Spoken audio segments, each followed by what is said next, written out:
नमस्कार, स्वागत है आपका। आपके साथ मैं हूं दीपिका नियाल।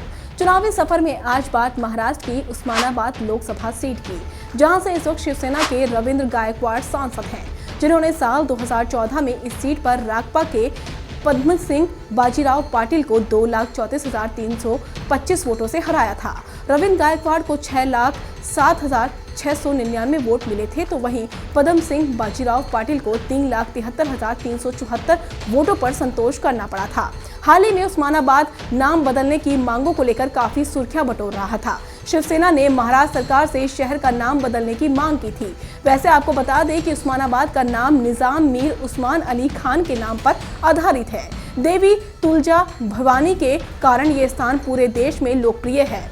7,550 वर्ग किलोमीटर में फैले इस शहर में नल दुर्गा किला, तुलजापुर, गरीब बाबा मठ जैसे प्रसिद्ध दर्शनीय स्थल हैं, जिन्हें देखने के लिए अक्सर लोग यहां पर आते हैं। इस शहर की जनसंख्या 24,698 है, जिसमें से 81% लोग गाँव में और 18% लोग शहरों में रहते हैं। यहाँ 15% लोग SC और 2% लोग ST वर्ग के हैं। 6 विधानसभा सीटों वाले इस संसदीय क्षेत्र में साल 1952 में पहला लोकसभा चुनाव हुआ, जिसे कि कांग्रेस ने जीता था। तब से लेकर 1991 तक इस सीट पर कांग्रेस का ही राज रहा, लेकिन उसके विजयी रथ को विराम लगाया 1996 में शिवसेना ने, और शिवाजी कांबली यहां से सांसद बने। हालांकि इसके 2 साल बाद हुए चुनाव में कांग्रेस की वापसी हुई, लेकिन 99 के चुनाव में यहां पर एक बार फिर शिवसेना ने जीत दर्ज की और उसका राज साल 2004 में भी कायम रहा। हालांकि 2009 के चुनाव में इस सीट पर NCP की जीत हुई और पद्म सिन्हा पाटिल यहां से सांसद बने, लेकिन साल 2014 का चुनाव फिर से शिवसेना ने जीता और रविंद्र गायकवाड़ यहां से जीतकर लोकसभा पहुंचे।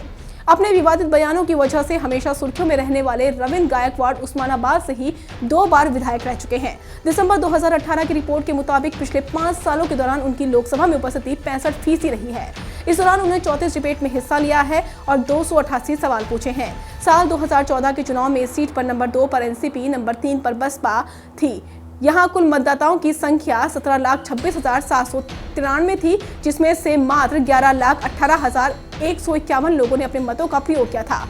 इसमें से पुरुषों की संख्या 6,12,411 थी और महिलाओं की संख्या 5,05,740 थी। आपको बता दें कि साल 2014 का चुनाव भाजपा और शिवसेना ने साथ साथ मिलकर लड़ा था। उस्मानाबाद कांग्रेस का गढ़ माना जाता है। उसने यहां पर 57 से लेकर 91 तक लंबा शासन किया है, लेकिन आज वो यहां जीत के लिए तरस गई है।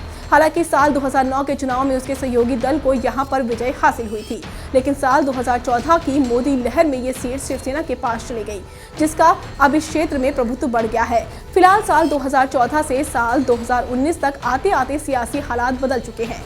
ऐसे में क्या इस सीट पर एक बार फिर शिवसेना का कब्जा होगा?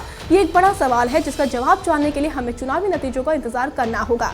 देखते हैं इस बार यहाँ का सरताज कौन होगा।